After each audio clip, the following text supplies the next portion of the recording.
Welcome to episode 8 of the Joe Dorgan Show. I'm so excited. I've got the members of the Pissing Razors in their studio. How are you guys doing? Good, Joe. Doing good, Joe. Nice to see you. How's everything? Man, great. So we have Geo, we got Mat, Eddy Garcia, and Joe. Yes, sir. And this, so you guys are practicing tonight, or you guys are, where are you guys at? We're at Eddy's studio rehearsal spot. So we were scheduled to rehearse, but Eddy's got a studio session coming in this week. So we've got to move some of our scheduling around a little bit so he can accommodate a job he's got coming. You know, I've had 7 shows before this. I really wanted to get you guys like one of the first shows, but every show I've had, you guys, we always bring up the Pissing Razors. Everybody's, you know, Jake Baca, Eddie Aquila. We all love you guys. All right on, man. We love you guys, man. Good times back in the day for sure. So how did the Pissing Razors form? I mean, that was back in the 90s. Just so for people who don't know. Yeah, early 90s, me and Matt were in a band called Backdoor Cyclops. And we started off as a cover band. And this one rehearsal, we just ended up writing like 10 songs, but there was nowhere to play.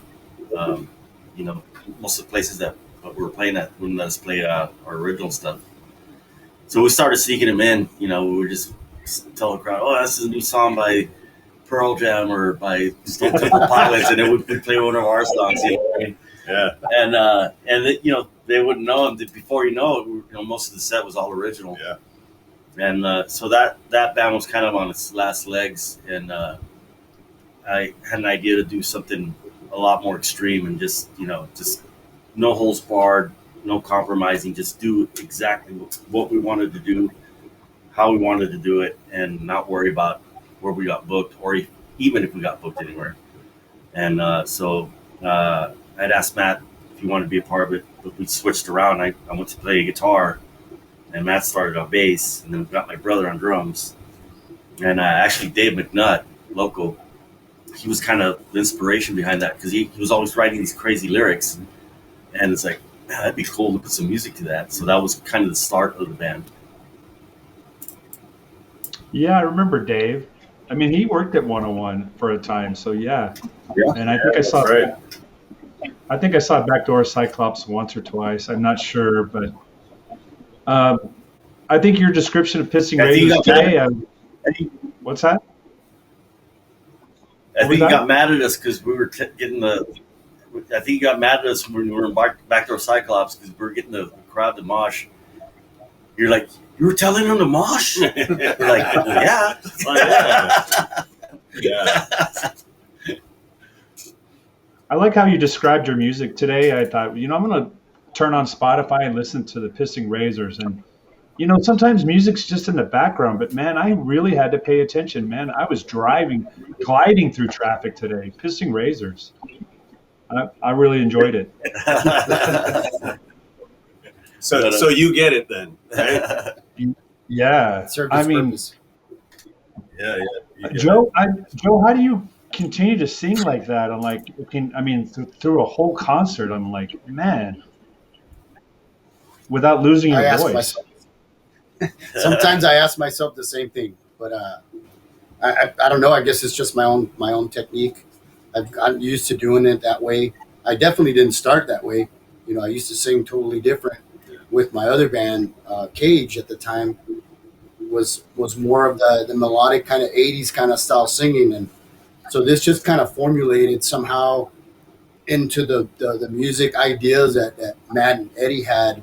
So it just kind of worked, and I went with it, and to this day I can thank my bloody stars that I still have a little bit of that, you know, and I'm going with it till it can go. So, you know.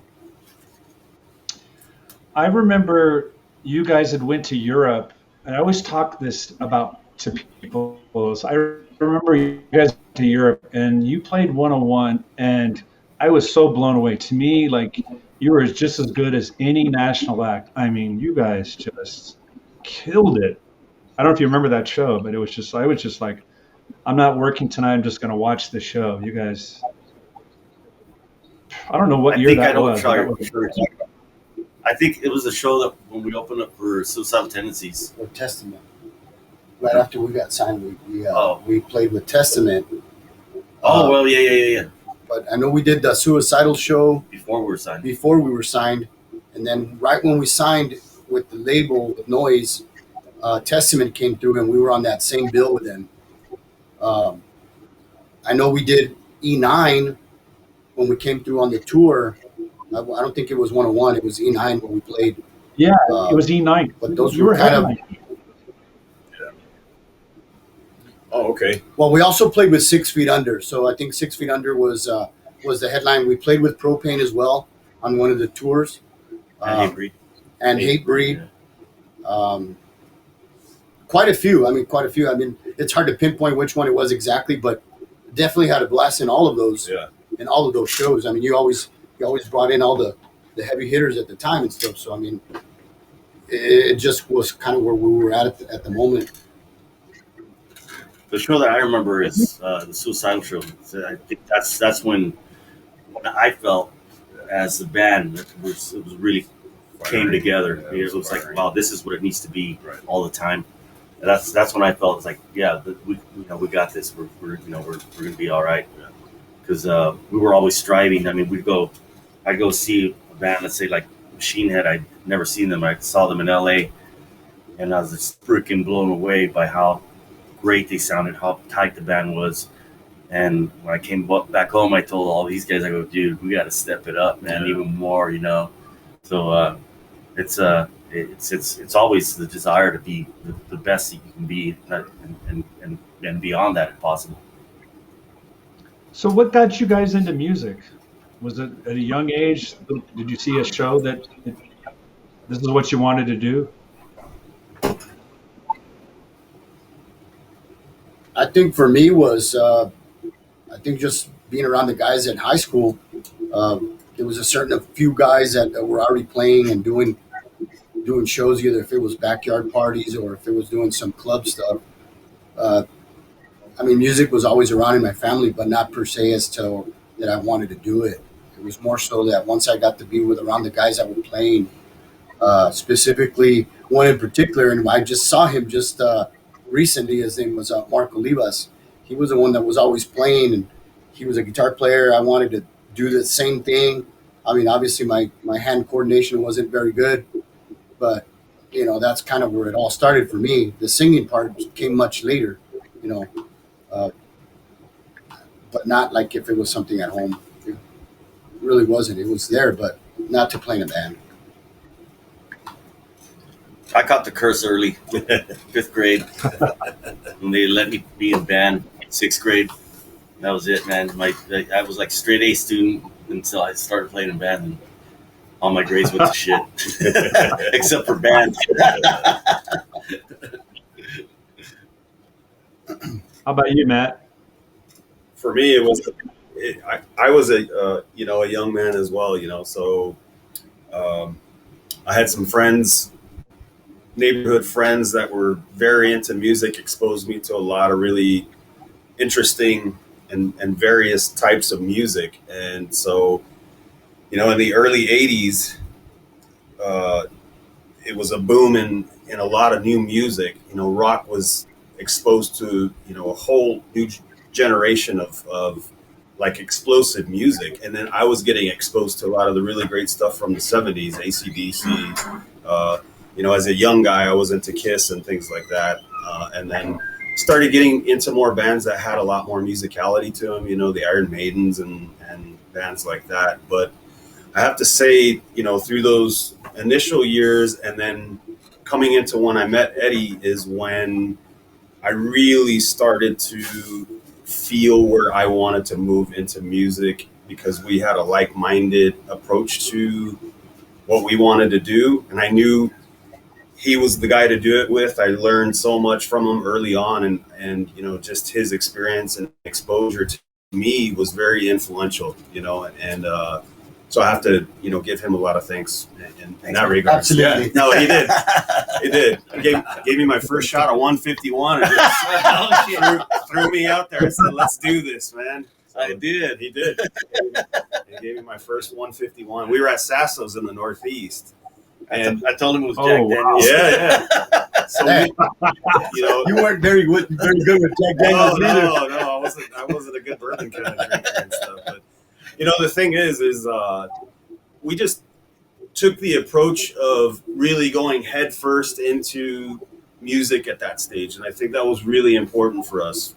Just take a loud, aggressive approach. I can't necessarily say initially we were great, but it didn't matter because at that stage it was just really trying to create an energy, and that was important to us. So it really just snowballed from there. You know, then we really started honing our craft as a band and getting out on the road, exposing ourselves to as many opportunities as we could. We played anywhere. We would play laundromats, we would play backyards, we would play garages. And then we started moving more into whereas like you meet more people, you get into the club scene and, hey, you know, these guys are really good and up and coming, you know, why don't you guys, you know, play here or there?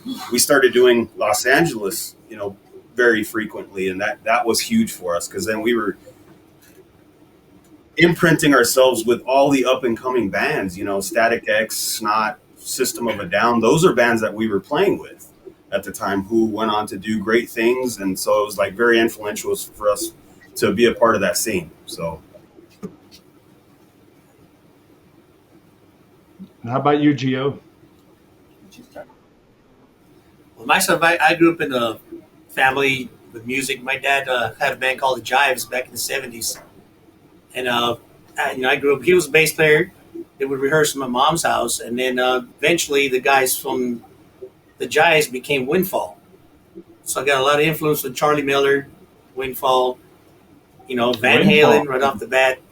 You know, everybody, yeah, Charlie Miller and those guys. And right off the bat, you know, like everybody wanted to be a guitar player in the 70s when Eddie Van Halen came out. So, you know, jumped into that, trying to be a guitar player. And then couldn't find a singer. So then you try to become a singer and then can't find a singer. You forget a singer, then you can't find a bass player, then you switch over to bass playing. And that's how you got to learn all the instruments a little bit. But, you know, all the 70s stuff, like Matt saying, I come from 8 siblings. So I grew up with a Case of Kasem, all those good hits, you know, great music from back in the day. Grand Funk, Ronnie Montrose, all those groups, you know. Real big influence back into the 80s. Then into the 90s, you know, all the heavy stuff kicked in. And I was a huge fan of like Skid Row, and I used to do the glam stuff, you know, which was kind of cool. I had a great time, let me tell you. But you know, there was just so much going on in the house itself, and then everything on the outside. I had a chance to go out and tour in Dallas and really learn how to do the traveling stuff and all that. You know, eventually moved back to El Paso, and then I hooked up with Ed doing a Pantera tribute band. And at that point, you know, it was a blessing because I really didn't come out and play the bass. Nobody knew I was actually playing bass. It was kind of like a closet bass player. I didn't know he played bass. Yeah, that one opportunity, you know, I was doing a different tribute band. I was doing an Alice in Chains tribute. And myself came up to Ed, hey, let's do a Pantera's. I'll play bass. He was like, what the fuck? And I was the same way, like, well, let's do it, man. And ever since then, Ed and I have been jamming together. And then come to today, you know, thank God I'm here playing with the boys. Great fucking musicians. And the new music, man, everybody's gonna be pretty impressed with the new stuff. Pretty solid, balls out. It's gonna be straight razor stuff, you know. Sticking to the roots of it. You got a mixture from the beginning to the new. Joe's changing his style a little bit, putting it in there. It's gonna be an excellent CD. Did you guys go to school, or did you know each other at the clubs, or did Eddie give everyone alcohol to get them into the band, or? Well, not in that order, but to the alcohol part is yes. Eddie always gives the alcohol. Joe and I went to school, so he and I have known each other from pre-Razor days. So Rick, the original bass player, Joe and myself, we were all classmates at Isleta.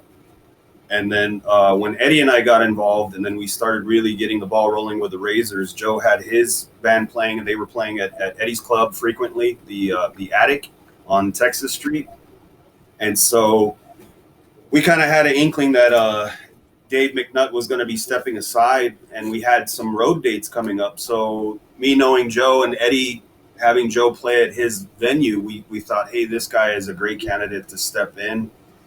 And then Joe and Rick stepped in and helped us, which was intended to be a short-term fix, because then we realized we had chemistry, and we really latched onto that and just said, hey, this is it right here. Let's move this forward, and we did. So we were off to the races at that stage. But me and Matt actually played together in a band briefly. Hazel Latham days, in the high school stuff, and there was in the mid '80s. So we kind of, but again, it wasn't anything comparable to what we could have ever imagined what we'd be doing at this point, or even at that point. It was just, it kind of just turned out the way it turned out, I think a lot of people think that you sign a label and you go on tour and everybody thinks you're making a ton of money, but it doesn't work out that way. I mean, you guys took a break for a while because it's really hard, right? Yeah, it's a big misconception, probably the biggest of all. I remember when we got signed, I was doing a lot of your shows, sound for your shows at E9 and 101, and I remember you bought my PA system because I wasn't going to be able to use it. We were going to be out on tour, and so with that money, I bought a car. I bought this Mustang. It looked like a Vanilla Ice's car. And all of a sudden, everybody thinks, "Oh, dude, the label bought that for you," and you're making all this money. It's like, not even, man. And in all honesty, when you get signed, that's when the real work begins, and there, you still don't see any money. You really have to be really dedicated to follow through with We did graduate from having to share a burger between 6 of us. Yeah, we did do that. I mean, that at least, we were able to eat every day. It was rough those early days with no backing. I mean, for sure. I mean, you're struggling to get to the next show, with fuel and whatever merch you were selling. That was the finances for the next gig just to get there. So, I mean, when you do get signed to a label, there was some perks to that. I wish it had included the financial as far as the money, but I mean, we were able to eat and we enjoyed ourselves, and we played every night. That was the definite upgrade from the early days. One thing to point out too is that you've been such a huge supporter of the band and allowing us the opportunities to play at your venues when music was at its height of touring. You saw touring bands 7 days a week, at your place and Eddie's place, but you've always been a huge supporter. So very much thank you. Absolutely. Oh man, I had so much fun. I mean, God, those are some great shows. Yeah. So you guys, the band, well, I don't know, I guess not broke up, but you guys were doing some side projects, but then you decided to put the band back together. What was that about? You guys decided let's do it again, or? Well, I think the thing with the music is there's never a dispute over chemistry, and that's probably one of the hardest things to approach a band from the standpoint of chemistry. We've never had disputes in terms of writing. We have a great approach to an even-keeled attempt to make each song as good as it can be. And I've described this as like each one of us can bring just, you know, a motor into, or an engine into rehearsal as like a stripped down a piece of equipment, and then start carrying pieces apart together and put it back as the best possible engine, being each song that it can possibly be, you know, and that's worked well for us. We know how to work well with each other. So there was nothing other than the attempt to go, hey, we have a great approach to music writing, and we just thought we can, you know, get after another record, and took our time with it. You know, it's been a slow, methodical process, and we feel like it's going to, you know, show the results of our work over the last few years. You know, you had COVID come through, so we worked through all of that, but yeah, it was a slow process, and we got through it, you know, together. Doing it on your own terms.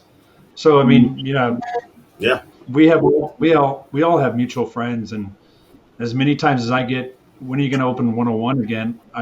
People are like, when is the Razors coming back? When is a Pissing Razor show? You know, so we're all glad that you're back. Awesome. You're doing stuff. Thank you. And then thank you. Oh yeah. I'm sure you see haters. I mean, I remember this one guy told me, "Oh, why are they coming back? They missed their window." I'm like, "Fuck you!" I mean, these guys are. Hey, drink to that one. Yeah. Yeah. You know, it's a different day and age in music altogether, and so, you know, with the internet, you're going to have a lot of open opinions, you know, about anything and everything on the internet. And we've all seen it, and you know, immediately go to the comment sections, you know, and a lot of it's negative in so many ways. But then you talk to people face to face, and you get the positive from an actual conversation with somebody, and that makes it worthwhile, you know, because those are the true people that understand what we're doing and know that there's no preconceived notion. Yeah, you know, it's just we're doing it because we enjoy it. We all get along. You know, the music business, if you want to call it that, it's changed so much over the last 20 years, you know, and so it's everybody's had to learn to reinvent themselves in the music industry. And as you just pointed out, doing it on our own terms is important. We don't have a label, and we're comfortable with that. You know, we're doing it. We're self-financing. We're DIY on this record, and it's worked well. And we've proven to ourselves, hey, we can make this happen just through experience. I got a question on Messenger because I had posted that I was going to interview you guys. This person wanted to remain anonymous, but he said, ask the Pissing Razors how they skunked sound engineer Shannon Brady in the RV. How they remember that? The skunk. Skunked it. Was it the skunk when we pulled the door? You guys have another skunk story. How many skunks? He might have been skunked 3 times. We don't know. He said, don't tell me. I'll let you answer stories. Yeah. All right, so Shannon Brady.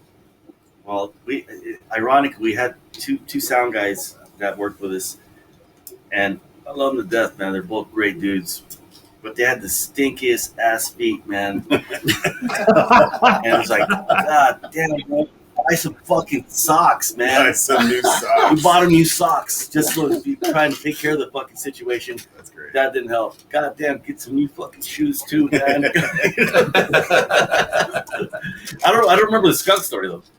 I don't know. I mean, living in a van or even an RV, you're asked to elbows with everybody. You know, you're invading each other's personal space, and that's something that you just have to get used to, as you know, and respect each other's space. You know, tight quarters, living long term on the road, and most of it's travel time. So what people don't understand is, you know, you could be a bulk of your day is traveling to the next venue, and then you set up, sound check, play, and then you're gone again for another 12 to 15 hours sometimes. So it's, as you pointed out, it's not as glamorous, and Eddie touched on that. You know, being in a van or an RV or any type of vehicle with a bunch of people is not glamorous. So it could be the skunk tail, that animal tied to a cabinet in the RV. Oh yeah. Shannon was sitting in the corner of the RV, right? We're all partying. Animal has his fishing string to the cabinet. That's right. With a fucking skunk tail that's going to flash out right in Shannon's face. usually seen him. He jumped like 4 feet in the air. It has to be that story, man. Yeah, it's gotta be it. Yeah. He was like hysterical, like fucking crazy. So Shannon's gone on to So bigger what and better was things. one of the He's craziest shows? moved to Vegas and he works all the big. Oh, yeah. He works all the big. Say again. Say that again. We lose each other. Oh, I was just asking what. Yeah, Oh, I'm here. Are you here? Hello? we're still good. here. Yeah. I was going to ask you, what was one of the craziest shows you played, or one was the craziest place you ever played? You said laundromat, so you must have had some crazy locations or a show that was like, Latvia. what the? Latvia. Yeah. Yeah, we God, man. You can't forget the Kiva, bro. Come on. Oh, Cuba was Cuba's cool. cool. Yeah, that was cool. Man. Cuba's Latvia cool. It wasn't Latvia crazy was- though. It was cool. Yeah. There was a civil war going on. Yeah. In Yugoslavia. We played in Oh, Yugoslavia, yeah. And there was a Oh, shit. civil war going on, and You could buy bombs on the Yeah. street corners. Yeah. The promoter was taking us to the hotel so we could shower. Well, yeah, you could buy a bomb right there. That guy's selling bombs. Yeah. Like, what the fuck, man? Like, yeah, and there was people that were showing up to the show going, "Oh, we thought we missed the show because there was bombing in our neighborhood, and we're Yeah. here." And they were Like, so what? excited to be there. yeah. They're telling us, like, please don't bomb us. Please don't bomb us. We're like, what are you talking about? Yeah, it was it was nationally broadcast on TV, and it was the most insane show ever. We got home, and about a month later, the U.S. started bombing that country. Yeah, Yeah. yeah, it was And I know crazy. that next time that we went, I believe might have been the following year. Yeah. A lot of those people that were fans of the band that we were actually communicated with, they were no longer around.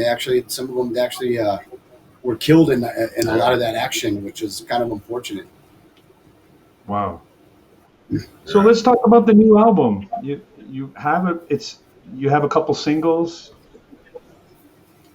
Yeah. It's getting mixed right now by Sterling Winfield, Pantera, hell yeah.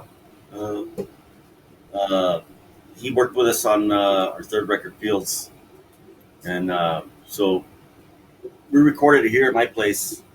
But, I just felt it's better to put myself out of that equation at mix and let somebody else do it.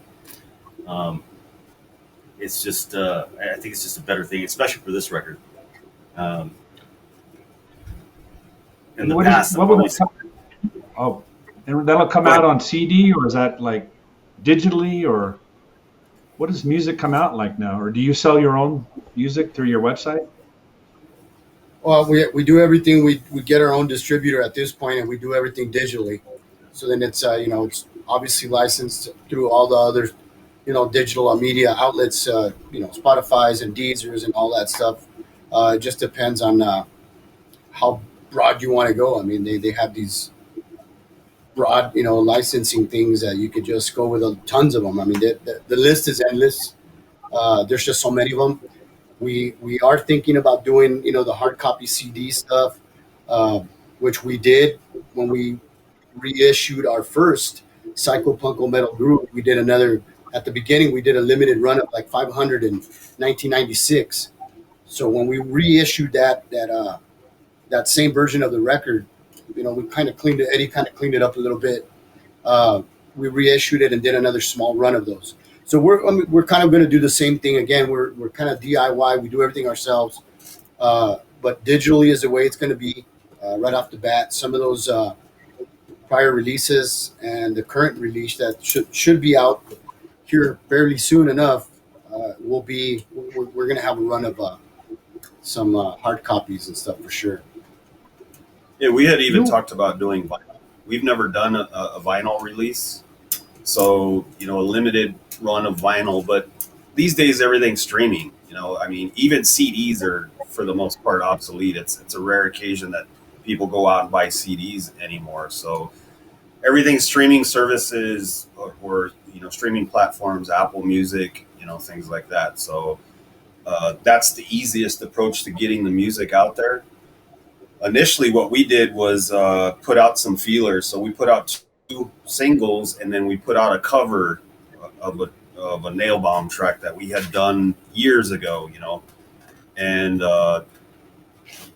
the three of those tracks showed us that we were on the right path to the energy that we were looking for. So, everything received pretty fair reviews, and we got some good exposure through those things.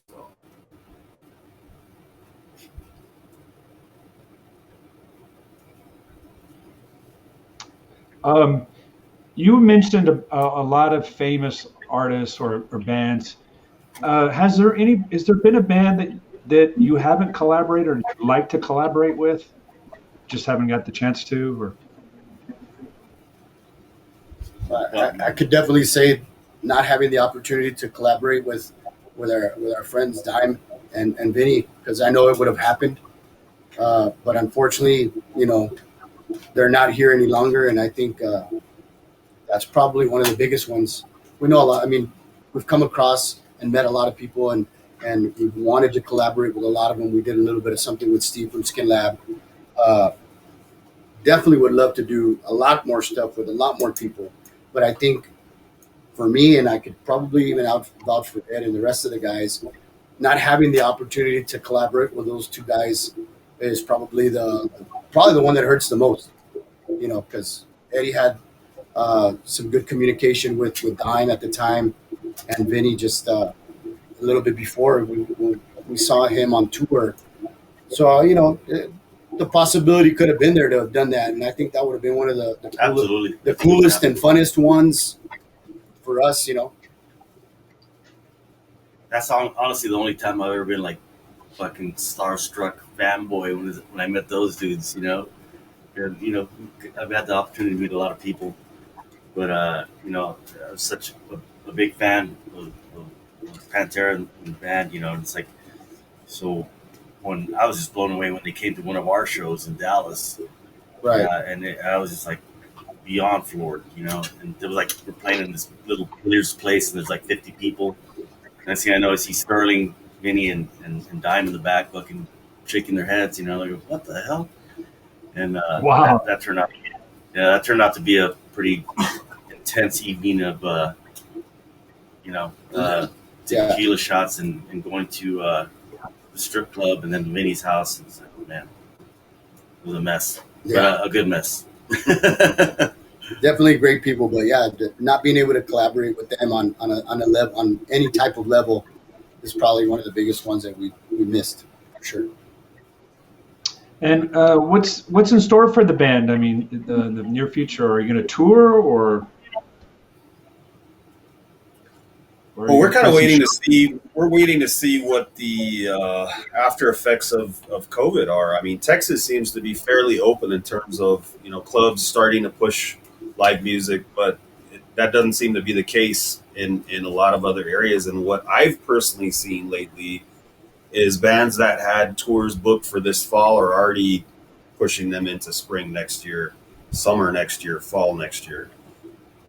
There's kind of a big question mark in reference to what we're going to be capable of doing, due to all the restrictions, mandates, which parts of the country are seeing flare-ups with the pandemic, how Europe handles, we have a strong European fan base, a strong UK fan base, which is areas that we want to get back to.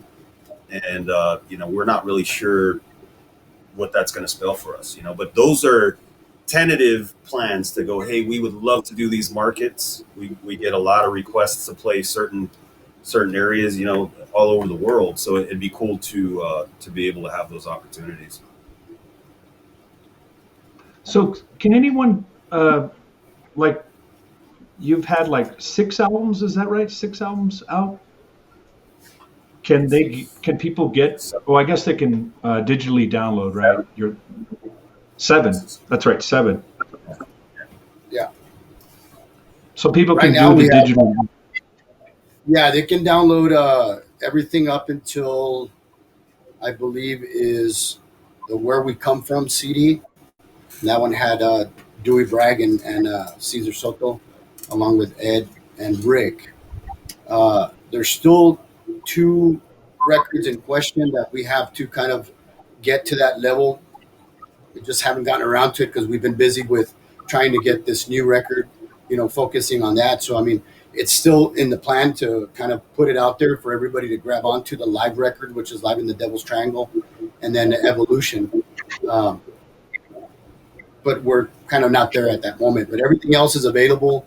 Psychopunk Metal Groove it was independently released by us.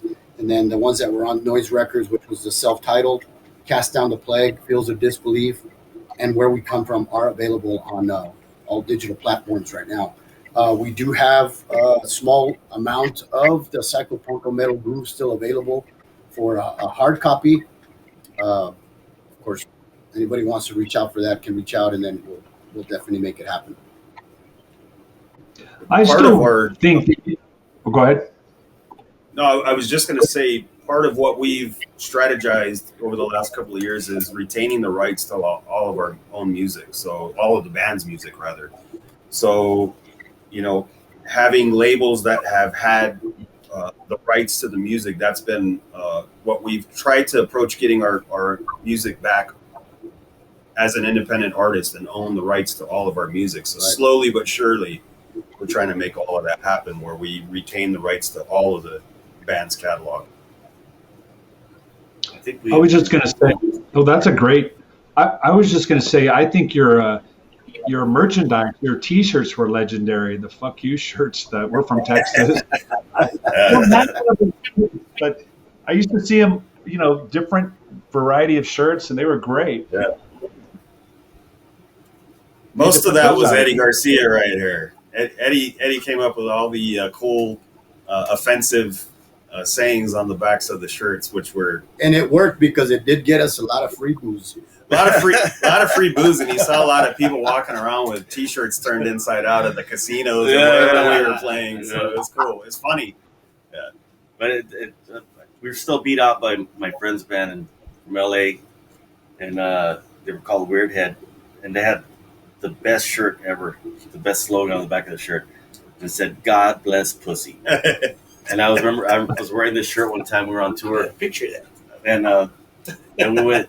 It's like middle of the night. We're on tour, and we stopped at a truck stop to get fuel and some munchies or whatever. And then soon after, this church van rolls up behind us, and all these church people go in the store. So I'm standing in line, waiting to pay for my stuff, you know, and I just feel like somebody's staring daggers at me, man. I look back, and this lady's like fucking. Oh yeah. And I'm like, okay.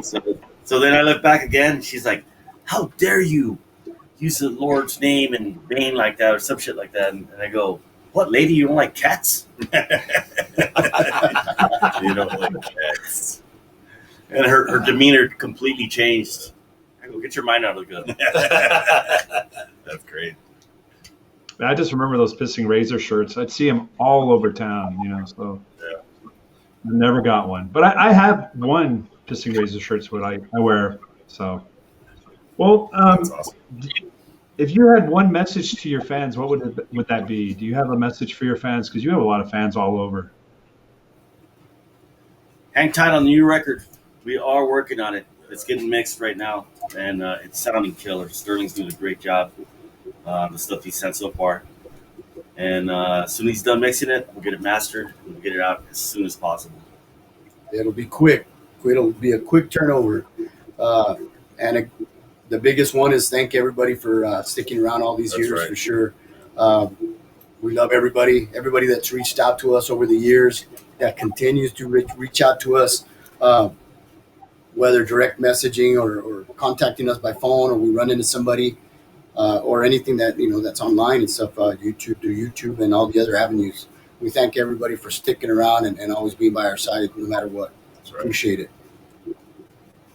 I think everyone loves you because you guys do the music on your own terms. I mean, you guys never did a ballad, or you never played acoustic, did you? Or you just No. heavy as fuck. I mean, God. They wanted us to really, rap rockers. They did want us to change the name. They wanted us to do rap rock, and they wanted us to do a lot of different things. I mean, The labels. We just never conformed to the label, you know. They want us to take pictures with makeup and our shirts off and all this crazy shit. Like, Crazy hair. and I'm like, going, man, we're not doing that shit. And I remember the label got so fucking pissed off at us because we didn't do it. And they sent this artsy photographer dude, and oh guys, we're gonna do this, blah blah blah.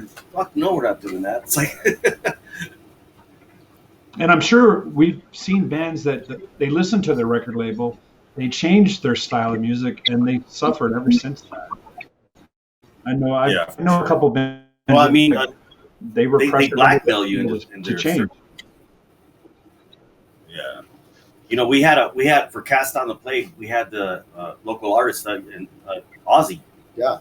He painted a 6x6 canvas of that Michelangelo. It was in your club. It was in your club, yeah, for a bit. Still have it. Anyways, Yeah. really, That's awesome. That in particular was supposed to be the album cover. the album cover for our second record through Noise, Cast Down the Cast Down the Plague. Yeah. And they refused to want to even They were listen saying- to it. They were saying it's too artsy. They're saying, what are you talking? The album's called Cast Down the Plague. That's God coming down It from was the heavens perfect. with decrepit angels and, cast down the plague. And instead they put our freaking mugs on the fucking cover. The concept was based off that painting that you had, and still, well, like you said, you still do. It was based off of that. It was going to be it was going to be changed around a little bit, but the idea was that, and they just never were too cooperative with the idea. No, they were like, well, we're not going to put the record up if that's the case. Like, so instead they fly us to Los Angeles, do a photo shoot with Niels Lozauer, which is a great photographer. Awesome. It was a great time, being able to shoot with somebody like that. But it wasn't necessary. We had the artwork. That's what it should have been. And the record labels now are just very disposable, right? You don't have a hit record or whatever, they just shelf you, right? It's a write-off somehow, I'm sure. It's like all the labels have their digital media. So you get signed to a digital media outlet, and they have their publicists and all that stuff that do stuff for you. There's no advance. There's no money up front, and they take like a certain percentage of whatever comes in, But at a certain point, if your digital outlets are doing well, then they will offer you a cash deal to sign and do physical stuff, physical copies, and merchandise. But it's still, I mean, the business has always been almost kind of like loan sharking, if you think about it. It's like, yeah, here you go. Here's $100,000 to do your record. You spend all that money on producers and studios and buying some gear and maybe a little bit of tour support. But out of that $100,000, you have to pay back that $100,000. Let's say you sell a record, let's say for $10. $1 out of that $10 is going to the band, and then the 9 are going to the distributor and the record label, right? That $1 you have to pay that $100,000 back with. In the meantime, they're collecting the $9. That's kind of how it works. And your firstborn. Wow. Pretty much. Exactly. Well, so you have social media. Where can people follow? You have a Facebook, Instagram. Yeah, And you have a pretty much. website. We have pissyrazors.com. We have Twitters. We have the Instagrams, Facebooks. Just about everything that you can think of, it's there. You can reach out to us in any one of those outlets. Well, I want to thank you guys for doing this interview, man. I don't see you guys enough. I saw Eddy a couple of weeks ago on a motorcycle going up Piedra Street with some friends, but you didn't see me. But That was not me, sir. Incognito. It looked like him. I I have a lot of I lookalikes. saw that T-shirt. God loves. No, I'm kidding. He wishes he still had that shirt. I do. I wore it till I wore it out, man. That's funny. It had holes in it and all kinds of shit. I had to get rid of it. That's great. Was there anything else you guys want to, while we're closing up? I really appreciate you guys making the time for doing this. Oh, you Yeah. know Hey, what? brother. I got a new shirt, actually. It's pretty cool. I wish I had it handy, but I'll show it to you when I see you next. Or I'll tell you about it. It's great, though. Hopefully, Thank you so hopefully much. next time we can get in. We can get in and sit in with you there at the studio the next time. That'd be awesome. Yeah, I'd love to have you guys. I mean, like I said, we've had 7 shows, and everyone has talked about the Pissing Razor. So you guys are loved, man. Thank you so much, Joe. It means a lot. Thank you. All right, I'd like to thank the Pissing Razors for being here on episode of the Joe Dorgan Show. Make sure to follow us on social media, and if you have a guest that you think should be on the show, drop me a comment, and we'll see you next time on episode 9. Yeah. Thank you, Joe. Peace. Thank you, Joe.